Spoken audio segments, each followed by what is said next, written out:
अस्सलाम वालेकुम नाज़रीन, सुप्रीम कोर्ट की तरफ से पीटीए की मखसूस नशिस्तों के हवाले से फैसला सुनाया गया और पीटीए को उनकी मखसूस नशिस्तें नहीं दी गई। इस हवाले से पीटीए के पार्लियामेंटेरियंस को आजाद उम्मीदवार कंसीडर किया जाएगा। इस हवाले से हामिद मीर के प्रोग्राम में बड़े अहम इंकशाफात हुए। आइए पहले हामिद मीर की गुफ्तगू सुनते हैं, फिर इस पर बात करते हैं।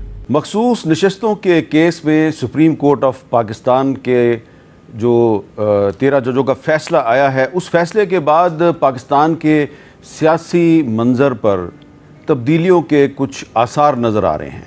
ये किस किस्म की तब्दीलियाँ होंगी और ये तब्दीलियाँ पाकिस्तान को आगे लेके जाएंगी या पीछे लेके जाएंगी, ये मामला है जिस पे हम गुफ्तगू करेंगे पाकिस्तान तहरीक इंसाफ के चेयरमैन जनाब बैरिस्टर गौर खान साहब से।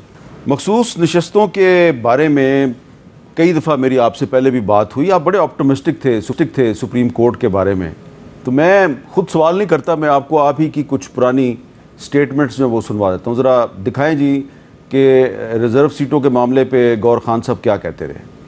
वो सीटें हमारी है और हमें मिलने चाहिए, लेकिन आर्टिकल 51 के मुताबिक किसी भी पॉलिटिकल पार्टी को उसकी जीती हुई सीटों से ज़्यादा सीटें नहीं मिल सकती। आपको लग रहा है कि अब मखसूस नशस्तों का जो मामला है उस पर सुप्रीम कोर्ट ने फैसला अपना रिजर्व कर लिया, तो उसमें कोई आपको रिलीफ मिलने का कोई इम्कान नज़र आ रहा है? अगर आईन कानून के मुताबिक फैसला हो तो हमारा केस है और हमें तो हर सूरत मिलना चाहिए। मखसूस नशिस्तें प्रोपोर्शनेट की बुनियाद पे एलोकेट होती है और हमारी जीती हुई सीटों के मुताबिक हमें सीटें मिलेगी। सुप्रीम कोर्ट से हम तवक्को तो रखते हैं हर हाल में कि हमें इंसाफ मिलेगा। तो गौर साहब, सुप्रीम कोर्ट से इंसाफ की तवक्को रखना कोई बुरी बात तो नहीं है, लेकिन आप क्योंकि एक वकील भी हैं और फिर आप एक सियासतदान भी हैं, तो जब हम आपसे कहते थे कि आपकी जो तवक्कुआत हैं वो बड़ी गैर हकीकी हैं, ग्राउंड रियलिटीज़ के मुताबिक नहीं है, तो आप अपनी स्टेटमेंट पे कायम रहते थे, तो वजह क्या थी? आप इतने ऑप्टिमिस्टिक क्यों थे? हामिद मीर साहब, थैंक यू। देखो, पहली बात तो ये कि अभी जो जजमेंट आई है इससे दुख सदमा हुआ है, मायूसी हुई है, और जब नाइंसाफ़ी हो जाती है तो आपको सदमा मायूसी हो जाती है, क्योंकि डाउन द लाइन जब ये केस अभी हो रहा था तो हमें ये उम्मीद पैदा हो गई थी कि शायद 77 सीटें हमें ना मिले, 39 जो हमारे एमएनएस थे जो नोटिफाई हुए थे उससे प्रोपोर्शनेट तो शायद। और आपके कुछ वकील जो हैं वो बहुत ही ऑप्टिमिस्टिक थे। वो वकला भी कुछ ऑप्टिमिस्टिक थे और मुझे बताया भी यही गया था वो थी, लेकिन इसलिए उस पर बड़ी मायूसी हुई। लेकिन जो आपने क्लिप्स दिखाए हैं, एक तो पहले का है 2024 का, ये मार्च 2024 के बाद फिर 12 जुलाई 2024 को फैसला सुप्रीम कोर्ट का हमारे हक़ में ही आया था। बाकी यही तवक्को की जाती है किसी सुप्रीम कोर्ट से और जजेस से, और जब उन्होंने ओथ लिया हो कि जी इंसाफ पे मबनी फैसले आएंगे, तो हमें तवक्को तो ये ज़रूर थी कि किसी भी पॉलिटिकल पार्टी को उसकी जीती हुई सीटों से ज़्यादा नहीं मिलेगी। मीर साहब, जब इलेक्शन हुए 8 तारीख को, बाय 15 फरवरी नोटिफिकेशंस आ गए। 19 फरवरी को हमने सुप्रीम कोर्ट इलेक्शन कमीशन को दरख्वास्त दी। 86 से मैंने नेशनल असम्बली के, 107 MPs पंजाब के, 90 MPs के PK के और 9 MPs इसके बेस पे हमने रिज़र्व सीटें मांगी थी।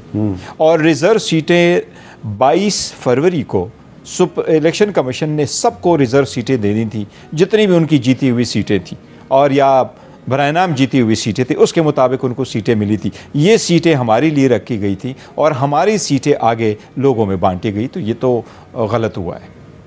और खैबर पख्तूनख्वा में तो सबसे ज़्यादा फ़ायदा जो है वो जिन 2 जमातों को हो रहा है वो PMLN है और JUIF है, उनको 9 सीटें जो है। देखो, 9 बेसिकली जो सीटें उनको मिलेगी, KPK से हमें सीटें मिलनी थी, जो प्रोविंशियल असम्बली की सीटें, 2 किस्म की सीटें हमें मिलनी है KPK से, 8 हमें सीटें मिलेगी नेशनल असम्बली की और 11 सीटें नेशनल असम्बली की हमें मिलेगी पंजाब से। तो अब ये सीटें उन लोगों की तरफ चलेगी।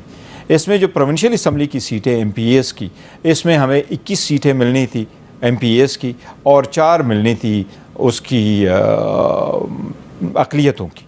अब उसमें से 10 सीटें मिलेगी JUI को और 8 सीटें मिलेगी पीपल्स पार्टी को और बाकी सीटें ये 7 सीटें मिलेगी PMLN को और 30 सीटें मिलेगी पीपल्स पार्टी को और 1 सीट मिल जाएगी परवेज़ खटक साहब को।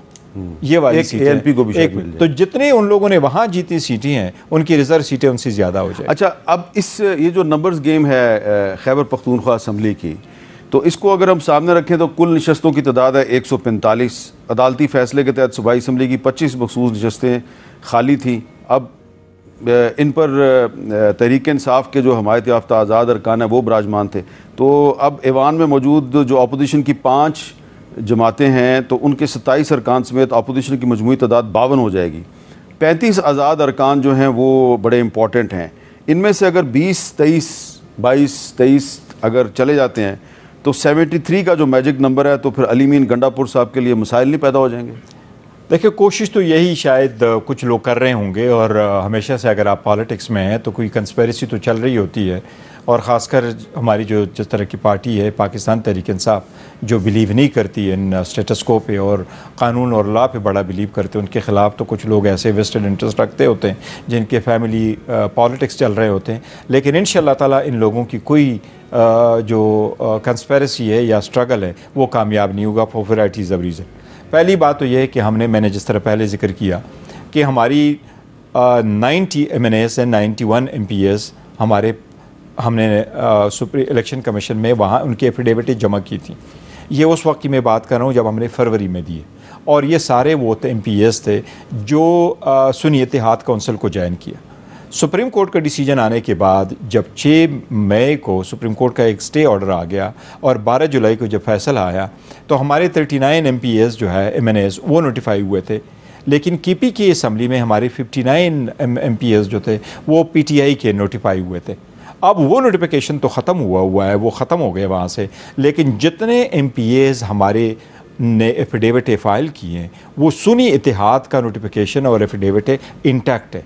तो हमारे जितने भी MPs हैं, ये जो 35 इंडिपेंडेंट है ये दरअसल सुन्नी इत्तेहाद काउंसिल, ये सुन्नी इत्तेहाद काउंसिल हैं। जे अगर ये कोई कहता है कि ये इंडिपेंडेंट है, उनमें कोई भी इंडिपेंडेंट नहीं है। वो इलेक्शन कमीशन ने क्या किया, हम जब नेशनल असम्बली में गए और हमने पार्लियामेंट्री पार्टी लीडर अपॉइंट करना था तो हमें इलेक्शन कमीशन के नेशनल असम्बली के सेक्रेटरी ने भी कहा और स्पीकर साहब ने कि हम आपको एक इंडिपेंडेंट ग्रुप तो नोटिफाई कर सकते हैं लेकिन आपकी पार्टी नोटिफाई नहीं हुई। फिर इलेक्शन कमीशन में जब हमने दरख्वास्त दी तो इलेक्शन कमीशन ने ये कहा कि हम आपका ये राइट नहीं डिनाई करते कि आप सुन्नी इत्तेहाद में हैं क्योंकि आपने ज्वाइनिंग की है, हमने आपको सिर्फ रिजर्व सीटें डिक्लाइन की थी। और हमारा नोटिफिकेशन आज भी 25 अप्रैल 2024 को नोटिफिकेशन हुआ था, इलेक्शन कमीशन ने किया है, वो अभी भी नेशनल असम्बली की वेबसाइट पर भी है और इलेक्शन कमीशन की वेबसाइट पर है। हमारे MPs का नोटिफिकेशन बीच में इसलिए नहीं हुआ था कि बीच में वो सारा प्रोसेस रुक गया था 6 मई के डिसीजन के बाद, इसलिए हमारे MPs जो KPK में हैं वो सारे के सारे सुन्नी इत्तेहाद काउंसिल में, इसलिए उसमें कोई एक भी ऐसा नहीं है जिसको आज़ाद तस्वुर। अच्छा, आज आप के एक MNA है, खैर वो तो पहले भी हमें पता था कि वो PMLN के साथ मिल चुके हैं चौधरी उस्मान अली साहिवाल से, तो वो तो तहरीक इंसाफ के वोटों से जीते थे और मुस्लिम लीग नून के कैंडिडेट को उन्होंने शिकस्त दी थी। आज उनकी वज़ीर आज़म शहबाज शरीफ से मुलाकात भी हुई है।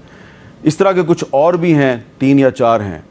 तो अगर MNAs आपके टूट के जा रहे हैं दूसरी तरफ तो खैबर पख्तूनख्वा असम्बली के MPs भी तो जा सकते हैं। नहीं, KPK के MPs भी नहीं जाएंगे इंशाअल्लाह ताला, वो सुन्नी इत्तेहाद में वो भी अप्लीकेबल होगा। अदरवाइज़ इन लोगों ने इनको बड़ी लालच दी गई है और उन पर सख्तियाँ भी की गई। भाई ये वो लोग हैं जो खान साहब के साथ डटे थे और इंशाअल्लाह ताला रहेंगे और अपनी पार्टी के साथ ही रहेंगे। जिनका आप जिक्र कर रहे हैं उस्मान साहिवाल से तो एक ही था, इसके साथ किची साहब थे, इसके साथ ज़रूर वो दूसरे थे। जो ये लोग थे 5 जो हमसे दूसरी पार्टी में चले गए थे और उन्होंने वोट दिया था 26वीं तरमीम में, ही इज़ वन ऑफ दोस्त, और उनको हमने पार्टी से निकाल दिया। हमने उनको कहा था, तो ये वो हमारे लोग जो नहीं। तो आपको अली मीन गंडापुर साहब के खिलाफ तहरीक अदम एतमाद कामयाब होती नजर नहीं आ रही? नहीं, इंशाअल्लाह ताला हम डट कर मुकाबला करेंगे और हर कोई का जो तहरीक लेके आएगा वो बेशक अपना शौक़ पूरा करे। इंशाअल्लाह ताला पाकिस्तान तहरीक इंसाफ के MPs और इंशाअल्लाह ताला अवाम इसको नाकाम बनाएंगे। लेकिन गौर साहब, जो आपकी पार्टी के अंदर गड़बड़ है, माजरत के साथ आप उससे इनकार तो नहीं कर सकते, ज़्यादा गड़बड़ हमें खैबर पख्तूनख्वा में नज़र आ रही है और उस गड़बड़ की वजह से ये तासुर बन रहा है कि अली मीन गंडापुर साहब जो हैं वो अंदर एक इन फाइटिंग चल रही है, उसका शिकार हैं। यहाँ तक कि जो आपके प्रोविंशियल प्रेसिडेंट है जुनेद अकबर खान साहब, उन्होंने हमारे प्रोग्राम में आके तो प्रोविंशियल गवर्नमेंट के खिलाफ बाकायदा एक चार्जशीट लगा दी। उन्होंने आपके बारे में भी काफ़ी कुछ कहा, तो अगर आप मुनासिब समझे तो मैं वो चला दूँ या आप उसका जवाब देना चाहें। जुनेद अकबर साहब ने क्या कहा जी, गौर साहब के बारे में ज़रा बताएं।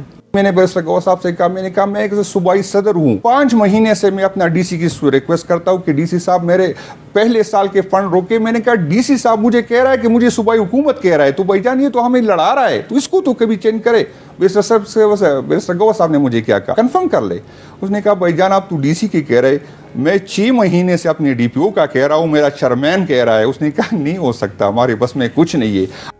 तो ये आपने वाकई ये कहा था उनको? सर देखिए, मेरे पास ये आए थे, मुलाकात मेरे साथ इनकी हुई थी। मेरे पास हमारे KPK की पहले मेरे पास 2 MP आए। वो मैं जब सेशन में होता हूँ तो लोग आते रहते हैं, और हमारे कुछ वज़ीर आए थे, वो बैठे हुए थे। इनको मैंने कहा कि आप कुछ स्टेटमेंट ऐसे दे रहे हैं वो नामुनासिब है अपने हुकूमत के ख़िलाफ़। आपके जो भी शिकवे शिकायत है तो आप अंदर बताया करें, हम आपका अजाला कर लिया करेंगे। और मैंने इनको कैटेगरिकली ये कहा था कि जब इनका ये कहना था कि मेरे साथ कोऑपरेशन होना चाहिए, तो मैंने ये कहा था कि कोऑपरेशन का लफ्ज़ वो बड़ा एम्बिगुअस किस्म का है। किस किस्म की कोऑपरेशन? आपको जो हेल्प जिस मद में चाहिए, गाड़ी चाहिए, आपको जगह चाहिए, पुलिस चाहिए, सिक्योरिटी चाहिए, वो आप ज़रूर बताया करें। और इस तरह तो उन्होंने 2 शिकवे ज़रूर किए थे। एक ये कि मेरा बंदा चेंज नहीं हो, ट्रांसफ़र नहीं हो रहा, और मुझे तो फ़ंड भी नहीं मिले। तो मैं और मेरे बुनेर से जो मेरे साथ MPA भी है और वो मिनिस्टर भी है स्पोर्ट्स का, वो भी साथ बैठे हुए थे। तो मैंने उनको कहा आपका ट्रांसफ़र नहीं हो रहा तो हमारा भी ट्रांसफ़र नहीं हुआ, और अगर आपको फ़ंड नहीं बढ़े तो मैं अगर चेयरमैन हूँ तो मुझे भी 3 करोड़ से ज़्यादा फ़ंड नहीं मिले। बड़ा अल्हम्दुलिल्लाह हमारे KPK की जो गवर्नमेंट है बहुत सख्त मेहनत कर रही है। अभी 150 अरब हमारे पास सरप्लस आया। हम इंशाल्लाह ताला नेक्स्ट जो बजट है उसमें हम कमेटी बनाएंगे, सब लोगों को फंड मिलेंगे। वो अगर आपको है तो वो फंड कोई बंदा तो इंडिपेंडेंटली नहीं ले सकता। मीर साहब, मैं इसमें सिर्फ एक चीज़ ज़रूर कहूँगा, आपने सही फरमाया, पार्टियों में समटाइम ये हो जाता है और इंटरनल चपकलिश बाहर नहीं आने चाहिए। और मैं हमेशा से ये कहता रहा हूँ कि जो भी आपकी बातचीत हो वो अंदर हो, आप उनसे बाहर बातें ना करें। कुछ लोग बुलंद दावे बड़े करते हैं, मैं तो तारे तोड़ के लाऊंगा, मैंने ये करूंगा, मैं वो करूंगा। तारे तोड़ के नहीं लाऊंगा, कोई लेके मैं इस्लामाबाद की तरफ जाने वाली सब सड़कें बंद कर दूंगा। तो फिर लोग बड़े फिर ये बाद में कहना कि जी मुझे वज़ीर आला ने कोई हेलीकॉप्टर नहीं दिया, मुझे फलाना ने नहीं दिया। इससे लोगों को भी मायूसी नहीं, वो ये कहते हैं कि जी मैं जो स्वाबी में जलसा हुआ तो उसमें जिसने मेरे से ताउन किया तो वज़ीर आला साहब उसको विक्टिमाइज करते हैं। नहीं, ऐसा कोई बात नहीं, मेरे सामने कभी ऐसा नहीं हुआ, ना उन्होंने कभी किसी ग्रुप में कहा है। वो पॉलिटिकल कमेटी के मेंबर है, ना उन्होंने पॉलिटिकल कमेटी में ऐसा कहा है। और अगर ऐसा है तो बिल्कुल गलत है और हम उनका 100% अजाला करेंगे। हमारे लिए जितना अली अमीन साहब वो है मोहतरम है, इतने ही जुनेद अकबर साहब है, क्योंकि खान साहब का पिक है। और खान साहब जिस वक्त कह रहे हैं, मैं खुद आपके साथ ज़िंदा मिसाल हूँ, बड़े सारे पॉलिटिकल लीडर मौजूद थे, बट खान साहब ने जब मुझे चूज़ किया तो मेरे साथ भी लोगों का बड़ा वो रहा है, कोऑपरेशन रहा है। आपके बारे में जुनेद अकबर साहब ने क्या कहा, जरा वो भी सुन ले। मुझे सुना तो सही। अली जफर साहब सियासी आदमी नहीं है, बैरिस्टर गौहर सियासी आदमी नहीं है, अली अमीन गंडापुर सियासी आदमी नहीं है, लेकिन इतनी सियासी जितना मोहसिन नकवी साहब है। हमारी मजबूरी थी, रियासत ने इतना स्पेस क्रिएट किया कि हमारे पास कोई ऑप्शन नहीं था। अगर पॉलिटिकल लोगों को स्पेस मिलता, उसको होता, तो बैरिस्टर गौहर साहब की जगह कोई और होता। देखिए, ये जुनेद अकबर साहब की शायद अपना एक ओपिनियन है, बाज़ लोगों का ओपिनियन अच्छा होता है। पाकिस्तान में एक चीज़ आपको बताऊं, बड़ी बदकिस्मती के साथ है, हम अपने आप को हमेशा समझते हैं मेरा वेट बहुत ज़्यादा है, कद काट बड़ा है और बाकी लोगों का कद काट छोटा है। ये एक तसलसुसी पाकिस्तानी अनफॉर्चुनेटली रहा है। लेकिन मैं स्पेसिफिकली अपने बारे में कहूँ कि मेरा इंतखाब खान साहब की चॉइस है और बाय रीज़न अब मजबूरी नहीं, खान साहब की चॉइस।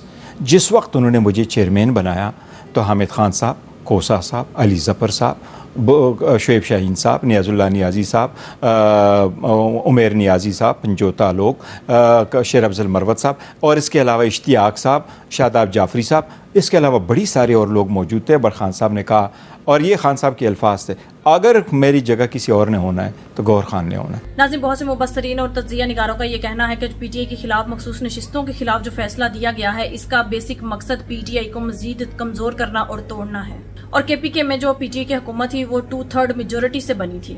अवाम ने PTI को जो KPK में खुद हुकूमत दी उनसे भी अब खत्म करने की कोशिश की जाएगी। नून लीग और पीपल्स पार्टी ने मिलकर PTI की तारीख की सबसे बड़ी ज्यादती की और PTI के वोट छीन कर वोट्स पर डाका डालकर ये उन्होंने खुद इक़्तिदार हासिल किया। और अब ये KPK की हुकूमत जो 2/3 मेजोरिटी के साथ PTI ने हासिल की है वो भी खत्म करना चाहते हैं। इसी वाले से सुप्रीम कोर्ट के आईनी बेंच ने जो PTI के खिलाफ फैसला सुनाया है, उस फैसले के नतीजे में अब PTI को उनकी मखसूस नशिस्तें नहीं मिल सकती। PTI के MP अब आजाद उम्मीदवार होंगे। जाली मैंडेट पर आई हुकूमत का ये इरादा है कि KPK की जो नशिस्तें होंगी वो नून लीग और पीपल्स पार्टी को मिल जाएंगी और इस तरह से बंदर बांट का खेल खेला जाएगा और KPK की जो नशिस्तें होंगी और केपीके की असेंबली में फॉरवर्ड ब्लॉक बनाकर एमपी को तोड़ने की कोशिश की जाएगी और केपीके में पीटीआई की हुकूमत को कमजोर बनाकर तोड़ने की पूरी कोशिश करेंगे और लो कॉन्फिडेंस मोशन लाया जाएगा, जिसकी वजह से पीटीआई की हुकूमत कमजोर हो जाएगी। लेकिन आज साजिश करने वालों को ये लगता है कि पीटीआई को खत्म कर सकते हैं और ये पीटीआई की कमर तोड़ देंगे, लेकिन जिसे अल्लाह इज्जत दे उसके जमीनी खुदा कुछ भी नहीं बिगाड़ सकते। अवाम के दिलों में जितनी नफरत और गमो गुस्सा इस जाली मैंडेट पर आई हुकूमत के लिए है, अवाम के दिलों में मजीद बढ़ जाएगा और अवाम इनसे मजीद मुतनफर हो जाएगी।